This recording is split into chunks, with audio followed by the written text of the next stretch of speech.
বলেও জানান সানিউর রহমান।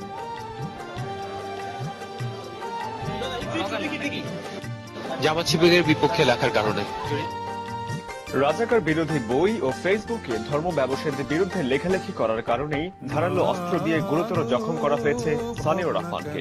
বেশ কয়েকদিন থেকেই তাকে বিভিন্নভাবে হুমকি দিয়ে আসছিল দুর্বৃত্তরা। হত্যার উদ্দেশ্যে জামাত শিবিরের কর্মীরাই তার উপর আক্রমণ চালিয়েছিল বলে অভিযোগ সানিউরের। আঘাত আরেকটু গুরুতর হলেই তার মৃত্যু হতে পারত বলে জানিয়েছেন চিকিৎসক। পেশায় প্রকৌশলী সানিউর রহমান সক্রিয় ছিলেন শাহবাগের গণজাগরণ আন্দোলনে। ফেসবুকে নিয়মিত লিখতেন ধর্ম ব্যবসায়ীদের বিরুদ্ধে। রাজাকারদের কীর্তিকথা নামে বইও লিখেছেন। সেটাই হয়তো কাল হয়ে দাঁড়িয়েছিল তার জন্য। হত্যার উদ্দেশ্যেই জামাত শিবিরের কর্মীরা তার উপর হামলা চালিয়েছিল বলে ধারণা সামিউরের। আমি সামনে হেঁটে যাচ্ছি, হঠাৎ করে পিছন থেকে একটা আওয়াজ আসলো যে এইবার করবে।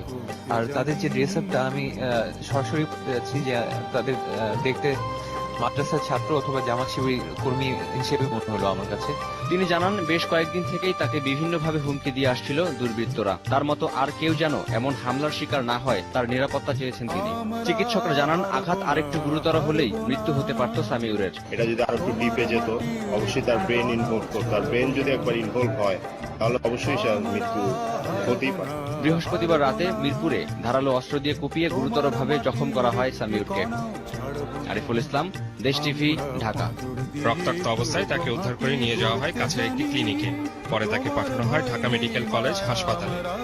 নীল পাঞ্জাবি, মাথায় টুপি এবং সাথে ঠিক তার সামনে দিয়ে আরেকজন, তার হাতে ছুরি। সে আমার বাম হাতে ছুরি দিয়ে একটা পোঁচ দেয় এবং পিছন থেকে চাপাতি দিয়ে আমার মাথার উপরে একটা আক্রমণ। তবে তাকে বেশ কিছুদিন থেকেই অনুসরণ করা হচ্ছিল বলে জানান তিনি। গত পরশুর কথা, আমি ওষুধ কেনার জন্য আমি অফিস থেকে আমি একটু নিচে নামলাম, কারণ আমার নাইট ডিউটি ছিল সেদিন। সেই সময় পাশ থেকে একটা হুজুর বলা চলে, কারণ পাঞ্জাবি পরা ছিল। লোকটা পাশ থেকে এসে বলল, বাবার মতো তুইও জবাই হওয়ার জন্য প্রস্তুত হ। সানির বাসা মিরপুরের রূপনগর এলাকায়। তার বন্ধুরা জানায়, শাহবাগ আন্দোলনের সঙ্গে প্রথম থেকে একাত্ম ছিলেন তিনি। যত থেকেই আছেন সচলায়তন সমর্থনকারী। আমি ওইটা আন্দোলনের সাথে কোনো আয়োজকের মধ্যে পড়ি না। আমি আহত সানিকে দেখতে যান জাহাঙ্গীরনগর বিশ্ববিদ্যালয়ের উপাচার্য।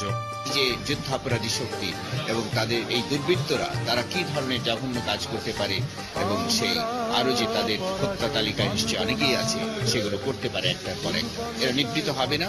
সুতরাং আমাদের সবসময় সাবধান